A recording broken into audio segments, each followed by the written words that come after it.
Mafia Atiq Ahmad और उसके भाई अशरफ की हत्या के मामले में गिरफ्तार तीनों शूटर्स के कस्टडी रिमांड का आज आखिरी दिन है।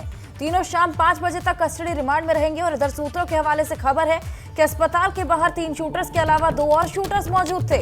पुलिस टावर के डेटा के जरिए मददगारों की तलाश में लगातार जुटी हुई है। तो मौके पर 2 और शूटर्स मौजूद थे। सूत्रों के हवाले से यह खबर है, यानी कि हमलावरों की संख्या अब 5 हो सकती है। अतीक अशरफ के मर्डर में पर्दे के सामने तो 3 शूटर थे, लेकिन क्या वहां पर 2 और शूटर मौजूद थे? सूत्रों के मुताबिक मौके पर 2 और शूटर मौजूद थे और अब जांच टीम दोनों शूटर्स को मोबाइल टावर से सुराग लगाने में जुटी हुई है।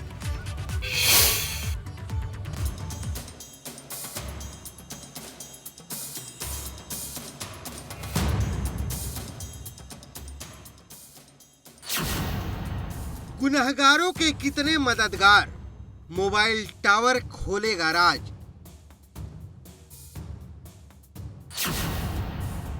पुलिस की 360 डिग्री जांच, किस किस पर गिरेगी गाज।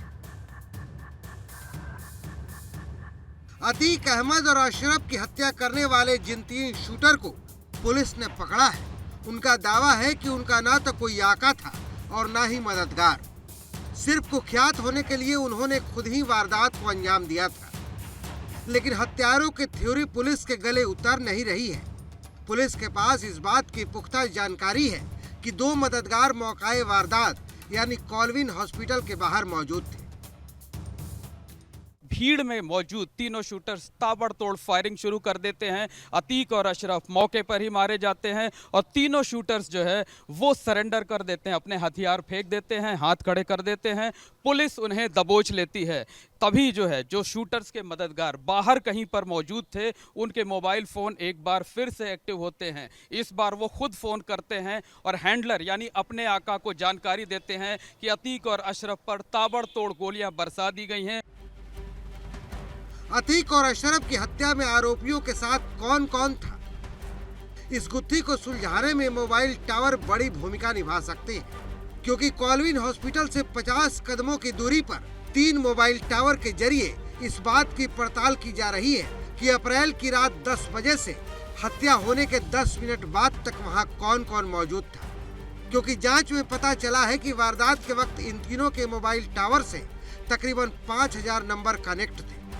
इनमें से तकरीबन 4000 नंबर कुछ ही पलों के लिए कनेक्ट हुए थे, जो राहगीरों के थे, जबकि 1000 नंबर काफी देर तक यहाँ के मोबाइल टावरों के संपर्क में थे। यानी इन्हीं 1000 नंबर में दोनों मददगारों के भी मोबाइल फोन थे। पुलिस अब सभी नंबर के बारे में छानबीन कर रही है।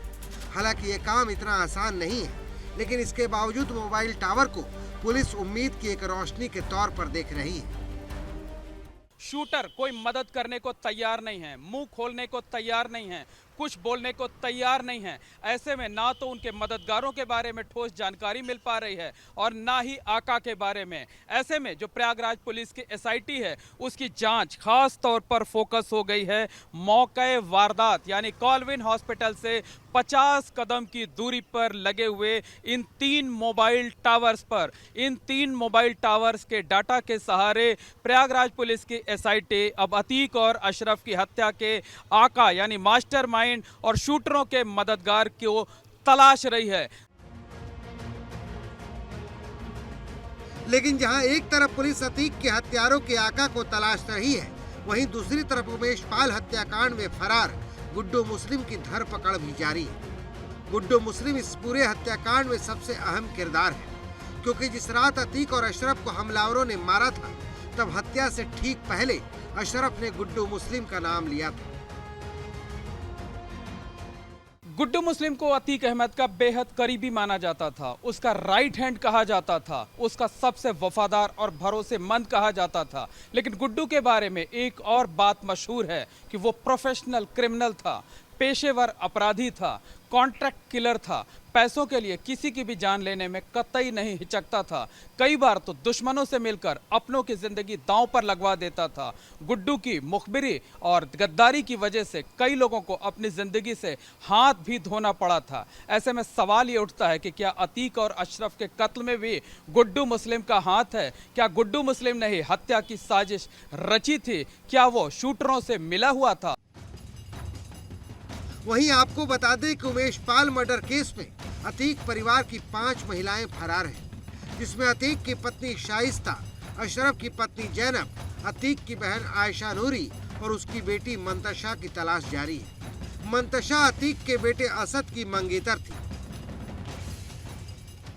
आयशा नूरी और उसकी दोनों बेटियों पर 5 लाख रुपए के इनामी गुड्डू मुस्लिम को पनाह देने का आरोप है। मंतशा और असद का रिश्ता पिछले साल ही तय हुआ था।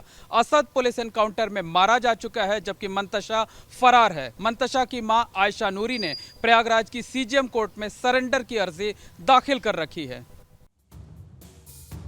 अब पुलिस के सामने एक साथ कई टास्क हैं, जिन्हें उसे तय वक्त से पहले पूरा करना है, क्योंकि एक तरफ पुलिस को आरोपियों के मददगारों तक पहुंचना है, तो दूसरी तरफ फरार चल रहे शूटर और शाइस्ता को गिरफ्तार करना है। प्रयागराज से मोहम्मद मोइन, एबीपी गंगा।